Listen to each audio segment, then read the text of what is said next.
Oh, this was another cool thing that we did recently. For the longest time, in fact, almost 10 years, when you voted on a design, you didn't see how they were scoring until the design was done scoring. And so we just recently launched this page /live where it's a leaderboard and you can see what at the time is scoring the best, what how many votes are being cast in a certain day, and who's being active on the forums and stuff. It's really cool. And then this was in the email as well. Yeah, so we kind of announced that in the email, and then also did some talking about it in Facebook. And then obviously, we had a lot of people commenting and liking, and it really helps us not only to get people participating, but also getting feedback through Facebook is great because we oftentimes get to hear, like this leaderboard's the coolest thing ever, or, occasionally that's kind of a dumb idea or whatever. Right, but right, it's right. Always fostering. I hate you. Well, yeah, that happens. But actually engaging, we use the word engagement a lot, but we actually, between, you can't really respond to an email. Some people have tried it. It's not really a great way, especially when you have 950,000 people. But we can drive people to Facebook where the conversation is fueled, and Twitter, and it's just a great way to use those two mediums together. So, of course, we did it on Twitter as well. And kind of showed people the scoring. Correct. Yeah, I mean, what's cool on Facebook, too, is that when people are commenting on stuff, even when people have questions or like even customer service issues, sometimes before we can even get on there and answer it, our community does it for us because we're just so pumping them full of power and encouragement. They'll get right on there and be like, if a person's like, I ordered my shirt, and it's been 3 weeks, I'm in Italy, and someone can be like, oh, I'm from Italy too, there's a post office issue or some sort of thing. So everyone's kind of helping each other out. And it's super cool because everyone in the company is part of the community too. So I mean, we're on the forums and on Facebook doing some of the same stuff. Yeah. So again, I like pointing out this email because, and by the way, I take absolutely no credit for the amazing the graphics and the actual design. I just push send, so to speak. But we have an amazing design community that helps us with this. But one of the shirts that just happened to come up and that was printed on our site was a take on Angry Birds. And of course, we're like, what a perfect, awesome shirt to promote on Twitter and social and all these things because it's such a, such a like viral game or whatever. My husband still can't believe that I'll just put it down. Like I'll play and put it down. He's like addicted to it. But anyway, so the shirt, of course, is kind of fun, and we announced it in the email. We have also there was what we called a community spotlight, kind of talking a profile of the community member, the guy who designed it, just one guy. I couldn't remember if it was two. Oh, sorry, it's hard to see in here. It's a pig, and the birds are like eating his head, and it's like kind of graphic and weird, but like it's like more realistic than the actual Angry Birds, but it's kind of silly. So there was a lot of I don't know if you want to talk, but like in the Facebook, like of course we announced it on that, and that was just one of the ones where like a lot of people were commenting and. Yeah, for sure. I mean, on Facebook, you do have this sort of running commentary that everyone can see, and people can interact with each other on the comments. And there's also the photo involved as well. But I don't know if do you have the Twitter example of this too? There you go. You do. Yeah, like what's cool about Twitter, and I give a lot of props to the folks that I have working on our Twitter page, is that it's almost like a riddle, and you don't know anything about this, what this is all about. You don't know what it looks like. You don't even really know what it is. And oftentimes I'll go to our Twitter feed and see something like this and be like, I have no idea what that is all about, but I want to find out. And so when you click on this, you go right to the product page, and you can be like, oh, that's funny. It's sort of like the punchline, and that has been working really, really well. Right, and this is like, if you're an Angry Birds fanatic like so many people are, you're probably going to at least get that reference. Yeah. So oftentimes they have there's the illusions in the Twitter posts that are, if you get it, you get it. And if you don't, then you go over it, and then we don't want to sell you a shirt you don't want anyway necessarily. So. And also, I mean, keep in mind, this isn't saying like buy this shirt or anything. This isn't even any sort of. It has no real marketing message at all, other than like, you really want to see what this is about, don't you? Yeah. So that's pretty important, I think. Yeah. So those were kind of examples of where social media was helping to drive the email. kind of the other way around was the thread warped was the well, you can talk about what thread warped Yeah, is more. for sure. So yeah, those examples, a lot of them were just highlighting shirts or highlighting promotions that we were doing on site. Thread warped was something we did just on Facebook, and it was a joint fun thing that we did with Warped Tour, where they gave us 2 tickets to every single Warped Tour stop. There were 49 or something stops across the U.S., and we had this promotion on our Facebook page where you can go on and choose which one you wanted to be a part of the sweepstakes for. And it was pretty successful because there were 49 different stops, you know, a whole bunch of new cities and stuff. Thread Styles was another thing we did. We recently launched a line called Threadless Select with a little more premium product, not just crew neck t-shirts. Like, for instance, Liz is wearing a Birds of a Feather. That's a Select, correct? A little more stylish and a little more high quality premium product. And so we thought it would be cool to do a photo contest on Facebook about like how you use threadless shirts in your overall style.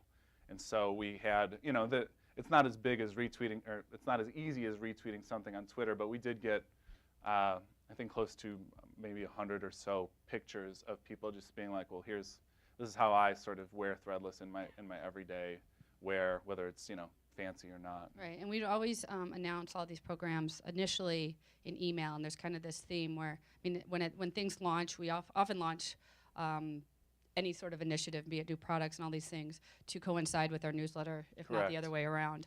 So it's kind of like we use, email's always almost the first touch point to announce. It has the largest reach.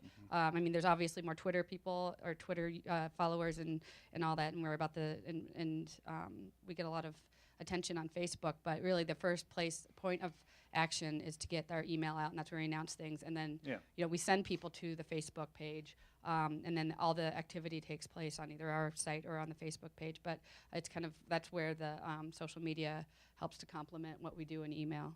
Yeah, correct. And this was another really cool little campaign that we did on Facebook.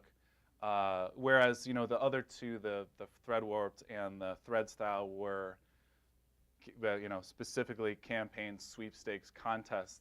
This was something that we did on Facebook and in email, where we gave you a choice of 10 T-shirts, and depending on the number of likes each shirt got, we took the top 4 that got the most likes and made them on sale for a particular weekend. So I mean, that was a cool thing. I mean, we didn't have to use any campaign program on Facebook, which we do sometimes like this.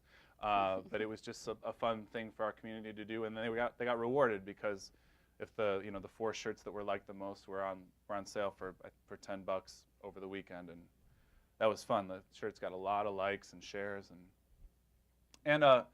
this like another campaign that we did. We recently did a line of shirts by comic artists, and so we did a Comics on Everything campaign when the Comics on Tees launched, which was on a Monday, where when everything launches, we redid the whole email. I don't know if you have the email for the comics, but no, oh no, I screwed that yeah. one. Basically, we made the whole website look like a comic book. We did the email that looked like a cool comic book, and this was just a side campaign on Facebook where we were able to get some signed prints from one of the designers, and we gave away some of the packs of shirts too, which was cool for comics folks. Right, and this one is really great actually as an example of a way to use the name recognition and some fun things in my email subject line. So it's great for me that we do have a lot of like kind of comic book nerds in our community, and I say that With most all love. lovingly. I don't think any of them would be upset if I called them a nerd. Not really. But you know, they know who, and even people who don't. I'm not a comic book nerd, but I know who Tony Moore is because I watch Walking Dead. So being able to use that, the name and what's going on in the in pop culture to get just people to open the email was a great tool for me. So using that again, using something that's going on in the social media to help amplify what's going on in email. So another thing that we've done, so as far as we're using social media to help drive to get more subscribers and to drive email. So I mentioned kind of how we use the wildfires. Yeah, Wildfire is the service that helps us run campaigns on Facebook. Yeah, the contests and stuff. Yep. But we've also done things like we now send a Twitter direct message that when somebody follows us on Twitter, they get a direct message that says thank you for following us and ask them to subscribe to our newsletter. Yeah, you know, a lot of people frown upon that sort of thing, but I think we developed such a tone and like a friendly voice that people really respond to it, and that's really been driving a lot of email signups from that. Just to be like, "What's up? We have an email too," sort of thing, as opposed to a very robotic, you know. Yeah, and it's not very pushy. I don't think I have an example of what it says exactly, but it's very, it's had a great success rate, which I'll talk about in just one second. But then, of course, we're always using like in real life means for collecting email addresses as well. So we, you know, like when you did the Warp Tour, and we've done Comic-Con, just people who don't, oftentimes, especially at Comic-Con, people know us already. Right. Warped is a little bit better for people who don't, but Comic-Con, a lot of them are already on our newsletter and all those things. But just always giving the opportunity to get people on the email list. It's you know, one of our most valuable assets, and of course we want them on Facebook and Twitter as well. But they always have that opportunity. We can always continue to promote those channels as well as soon as we have their email address. So some of the things that we've been working on as a company, some of our next steps. You probably want to talk a little bit more. Yeah, Sorry for about sure. that. One of the things that we're rolling out even right now, and we have a few up at the moment, are localized international Twitter and Facebook accounts. We're focusing on the Facebook accounts right now because, like I said, you know, on our Facebook page, it becomes a conversation between us and the customers, and you know, amongst them themselves. And so we thought it would be really cool if we could, because we're growing so much in the international markets, have a Threadless Brazil Facebook page where folks can interact in Portuguese, because no one at Threadless speaks Portuguese, and so it's a little tough for us to be there. But if we set this up for them and get some ambassadors, folks that are very familiar with Threadless, brand evangelists that want to help us out in Brazil to sort of manage those pages. And because, you know, we put so much power in our community, we talk to him and he does it. And both, I don't have the exact numbers, but we have a Brazil one, we have a Latin American one, we have a, wish Josh was here. Josh, what are some of the other ones we have? I think we have French and French. German now. There's one that's blowing up They're right literally now. like coming out in like the last couple weeks. But Yeah, we've had a newsletter in Spanish, French, German for almost a year.